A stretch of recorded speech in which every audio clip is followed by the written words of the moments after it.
నమస్తే, welcome to our channel. నేను పద్మిని. ప్రస్తుతంతో పాటు సోషల్ యాక్టివిస్ట్ కృష్ణకుమారి గారు ఉన్నారు. మాట్లాడదాం. మేడం నమస్తే. మేడం, సమంత అసలు ఎప్పుడు తను ఏం మాట్లాడినా అది చాలా హాట్ టాపిక్ గానే మారుతుంది. రీసెంట్ గా తన ఏదైతే సిరీస్ ఉందో ఆ సిరీస్ ప్రమోషన్స్ లో భాగంగా వరుణ్ ధవన్ కి ఇచ్చినటువంటి ఇంటర్వ్యూలో తన ఒక కమెంట్ ని చేశారు, చాలా ఆసక్తికరమైన కమెంట్. అయితే ఇది డెఫినెట్ గా ఇట్లా మాట్లాడుకోవాలి అందరూ, ఆ సిరీస్ గురించి దానికి హైప్ రావాలి అనే ఉద్దేశంతో ఇచ్చినటువంటి కమెంట్. అయితే ఈ కమెంట్ చేయడానికి గల కారణం డెఫినెట్ గా ఆ సిరీస్ కి ఎంతో కొంత హైప్ రావడం కోసం చేశారు అనేది సుస్పష్టం, అందులో ఎటువంటి సందేహం లేదు. ఇంతకా కమెంట్ ఏంటి అంటే, మీరు దీనికి ఇంత అవసరం లేదు అనుకున్న దానికి ఇంకా ఎక్కువ ఖర్చు పెట్టి సందర్భాలు ఏమైనా ఉన్నాయి? ఖర్చు పెట్టిన రెడిక్యులస్ ఖర్చులు ఏమైనా ఉన్నాయా అని అంటే, నా మాజీ భర్తకి నేను గిఫ్ట్లు ఇవ్వటం విషయంలో నేను రెడిక్యులస్ గానే ఖర్చు పెట్టాను అన్న రీతిలో ఆవిడ మాట్లాడటం జరిగింది. ఎట్లా అర్థం చేసుకోవచ్చు దీన్ని? సమంత మానసిక పరిస్థితి కనిపిస్తుంది ఇందులో. ఎలా? గతం గతహ అనుకోవాలి. విడాకులు బాధాకరమే, అందులో డౌటే లేదు. గెట్ ఆన్ అవ్వలేదు అనుకోవాలా? అవలా. చైతు ఎప్పుడు మాట్లాడిన సందర్భమే లేదు ఇప్పటిదాకా. అదే మరి నేను డే 1లో చెప్పిన ఇంటర్వ్యూ, వాళ్ళ విడాకుల వార్త బయటకు వచ్చిన రోజు చెప్పిన విషయం ఏంటంటే, నాగ చైతన్య ఇంట్రావర్ట్, సమంత ఎక్స్ట్రావర్ట్. ఒక ఇంట్రావర్ట్కి ఒక ఎక్స్ట్రావర్ట్కి కుదరటం అనేది కుదిరితే బ్రహ్మాండంగా ఉంటుంది. అలా ఉండి బాగున్న వాళ్ళు చాలా మంది ఉన్నారు. ఆపోజిట్ పోల్స్ అట్రాక్ట్స్ కదా. అవును, కానీ కొన్నిసార్లు ఆకర్షించుకుంటాయి, వికర్షిస్తాయి అని ఉంది. వికర్షిస్తాయి కూడానా? ఉంది. భిన్న ధృవాల మధ్య ఆకర్షణ వికర్షణ ఉంటుంది. వికర్షణ కదా, కరెక్ట్. అందుకని ఏంటంటే అతను మాట్లాడు, అతనే కాదండి, ఇక్కడ కొంచెం మగవాళ్ళ మనస్తత్వం ఆడవాళ్ళ మనస్తత్వం గురించి కూడా మాట్లాడుకోవాలి. మగవాళ్ళ బ్రెయిన్ ఎక్కువగా లాజిక్ ఉంటుంది, ఆడవాళ్ళ బ్రెయిన్ ఎమోషనల్గా ఉంటుంది. ఇక్కడ సమంతాని ఎమోషనే నడిపిస్తుంది, నాగ చైతన్యాన్ని లాజిక్ నడిపిస్తుంది. లాజిక్ ఏంటి? బాగుంటుంది అనుకుని పెళ్లి చేసుకున్నాం, సంతోషంగా ఉన్నన్నాళ్ళు ఉన్నాం, పడలేదు, విడిపోయాం, నాకు ఒక జీవితం నాకుంది. మొన్న ఈ మధ్య ఇంటర్వ్యూలో కూడా అతను ఒక మాట చెప్పాడు, ఏం కోరుకుంటున్నావు నువ్వు ఇంటి నుంచి అంటే, సుఖంగా సంతోషంగా పిల్లా పాపలతోటి హ్యాపీగా ఉండాలనుకుంటున్నాను అని నాగ చైతన్య చెప్పాడు. ఎక్కడో నాగ చైతన్యకి సమంత ఈ ఎక్స్ట్రావర్ట్ వరల్డ్ నచ్చలేదు. ఎక్స్ట్రావర్ట్ అంటే మీనింగు మాట్లాడటం వరకే కాదు, చేసే పనులు కూడా ఎక్స్ట్రావర్ట్గా ఉంటాయి సమంతవి. బబ్లీగా, ఎక్స్ప్రెసివ్గా, బోల్డ్గా. మరి నాగ చైతన్యం ఎలా ఉంటాయి?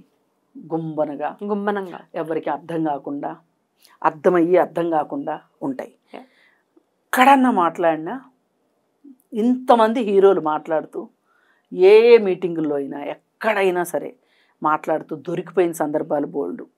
కానీ నాగ చైతన్యం ఎప్పుడు, నాగార్జున కూడా దొరుకుతాడు కానీ నాగ చైతన్య దొరకడు. అంటే అలా దొరకకుండా ఉండడం గొప్పతనమని కాదు నా ఉద్దేశం, అది అతని తత్వం. డెఫినెట్లీ అతని తత్వానికి ఇంత ఎక్స్ట్రావర్ట్ ప్రపంచాన్ని అతను ఇంత ఏమనాలి, ఒక చైతన్యం.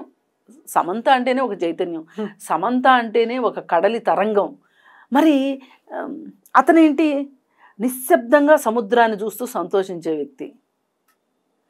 ఈమె జలపాతంలో జారే మనిషి. కానీ ఆ జలపాతాన్ని చూస్తూ సంతోషించగలిగే తత్వం నాగ చైతన్యకు ఉన్నట్లయితే సూట్ అయ్యేది. ఎక్కడో అతను మనసు మార్చుకోమని చెప్పను. ఇప్పుడు నచ్చలేదు అని చెప్పి మనం విండో షాపింగ్ని మార్చుకోవచ్చు. ఇది నచ్చలేదు, అది నచ్చలేదు, అది నచ్చలేదు, ఇది నచ్చలేదు, ఇవాళ అసలు ఈ షాపింగే వద్దు అని రేపొద్దున మళ్ళీ షాపింగ్ మొదలెట్టి మళ్ళీ చూసుకోవచ్చు. కానీ జీవితాలు అలా కాదు, ఎక్స్పెషల్లీ భారతదేశపు జీవితాలు అలా కాదు, వెంటాడతాయి. ఈ రోజుకి సమంతని తన పాత జీవితం వెంటాడుతుంది. అక్కడే పురుషులకి స్త్రీలకి ఉన్న తారతమ్యం అదే. సమాజం ఇద్దరిని వేరు వేరు దృష్టిలతో చూస్తుంది. అందుకని ఏంటంటే ఈ ఫ్రస్ట్రేషన్ అంతా సమంతకు అర్థమైంది ఈ 2 ఏళ్లలో. తనని ఏ విధంగా తొక్కేశారో, ఏ విధంగా తను ఉక్రోషపడుతుందో, ఏ విధంగా బాధపడుతుందో, ఏ విధంగా తనని ట్రోల్ చేశారో అన్నీ చూసింది. సాక్షాత్తు సినిమా ఆడితే హీరో ప్రతిభ అంటారు, పోతే హీరోయిన్ తప్పు అంటారు. అదేదో శాకుంతలం సినిమా పోయింది, దానికి అసలు అమ్మాయి ఆ సినిమాకి హీరోయిన్గా ఎట్లయింది, ముసలమొహం వచ్చేసింది, పీక్కుపోయింది, ప్రౌడా, ఎట్లా పనికి వస్తుంది, ఎన్ని కామెంట్స్ చేశాడు కదా ఒక పెద్ద ఆయన, చెవులు చుట్టూ జుట్టుండే ఆయన కామెంట్ చేశాడు. ఆమె ఏమన్నదంటే కొంతమందికి చెవుల దగ్గర జుట్టుండేవాళ్ళు అని ఆమె ప్రస్తావించి రియాక్ట్ అయ్యారు ఆవిడ. రియాక్ట్ అయితే ఈయన ఇంకా చండాలంగా రియాక్ట్ అయ్యాడు. ఏంటంటే టెస్టోస్టెరాన్ ఎక్కువ ఉన్న వాళ్ళకి జుట్టు ఎక్కువ ఉంటుందంట అన్నట్లు ఆమె కామెంట్ పెట్టింది. అసలు నాకు చెవుల్లో ఏంటి చాలా చోట్ల ఉన్నాయి, వచ్చి కావాలంటే చూసుకోవచ్చు అన్నాడు. వినడానికి అసహ్యంకరం. ఇది ఎలా ఉందంటే అసిద్ధ మీద రాయేసినట్లేదు. డెఫినెట్లీ. అందుకని అదే సమంత గనక నాగార్జున కోడలుగా నాగ చైతన్య భారీగా ఉండుంటే ఆ సినిమా పోతే కామెంట్ చేయరు. ఆ పెద్ద ఆయన ఈ కామెంట్ చేయగలిగేవాడా? అప్పుడు తెలిసి వస్తుంది, అప్పుడు తెలిసి రావాలని అనట్లా, ప్రపంచం అప్పుడు అర్థమవుతుంది. ఒక విడాకులు తీసుకున్న భార్యకి ప్రపంచం అప్పుడు కొత్తగా కనిపిస్తుంది. అప్పటిదాకా రంగురంగుల ప్రపంచం, ఇంద్రధనుసులో కనిపించిన ప్రపంచం అప్పుడు అసలైన ప్రపంచం బయటకు వస్తుంది, కనిపిస్తుంది, రంగులు చూపిస్తుంది.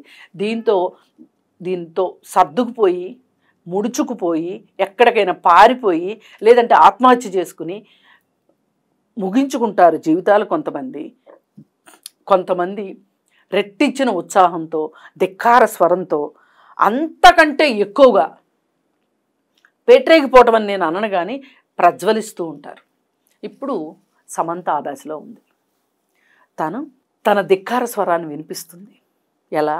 తన స్కిన్ షో ద్వారా, ఇలాంటి మాటల ద్వారా, ఆమె అనారోగ్యం ద్వారా, నేను అనారోగ్యంగా ఉన్నానని ప్రపంచానికి చెప్పటం ద్వారా, ఇలా అన్ని రకాలుగా తను ప్రపంచం ముందుకి తనను ప్రొజెక్ట్ చేసుకోవటం ఎలా ఉంది అంటే ఒక ధిక్కార స్వరం కనిపిస్తుంది.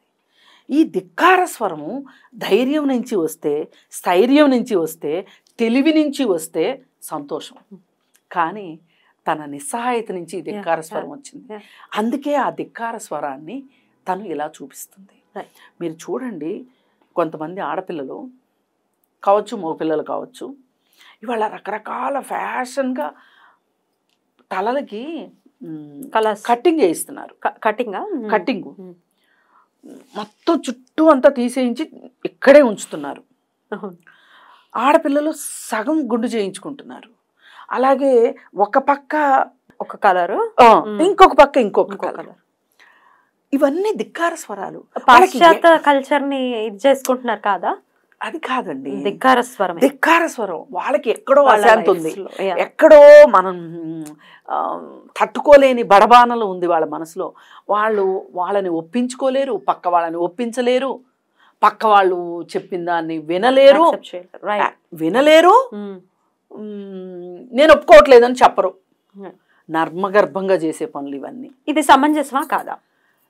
ఇప్పుడు సమంత కమెంట్స్ కానీ ఇట్లాంటి యాటిట్యూడ్తో ఉండడం కానీ ఇది వాళ్ళకే నష్టం. అదే అడుగు. అటు తిరిగి ఇటు తిరిగి సమంజసమా కాదనేది మన ప్రశ్న కాదు. తప్ప ఉప్పు అనేది కూడా జడ్జ్ చేయడానికి మనం కరెక్ట్ కాదు. కానీ దీనివల్ల ఎవ్వరు ఏం చేసినా కనీసంలో కనీసం వారికి నష్టం లేకుండా చూసుకోవాలి. ఆ తర్వాత పక్క వారికి నష్టం లేకుండా చూసుకోవాలి.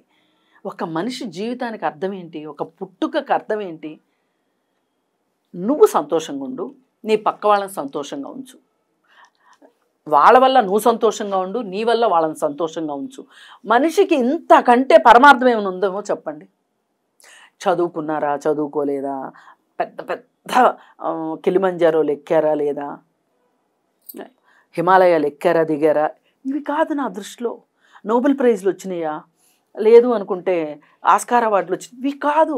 ముందు నీతో నువ్వు సంతోషంగా ఉన్నావా లేదా, నీకు నువ్వు చేసే పనులకి నువ్వు సమాధానం చెప్పుకోగలుగుతున్నావా లేదా, నీ బాడీ నీకు నచ్చుతుందా లేదా, నీ ఆలోచనలు నీకు నచ్చుతున్నాయా లేదా, నువ్వు తినే తిండి విధానం నీకు నచ్చుతుందా లేదా, వేసుకునే బట్టలు నచ్చుతున్నాయా లేదా, నువ్వు నీ కోసం ఉంటున్నావా, పక్క వాళ్ళ కోసం ఉంటున్నావా.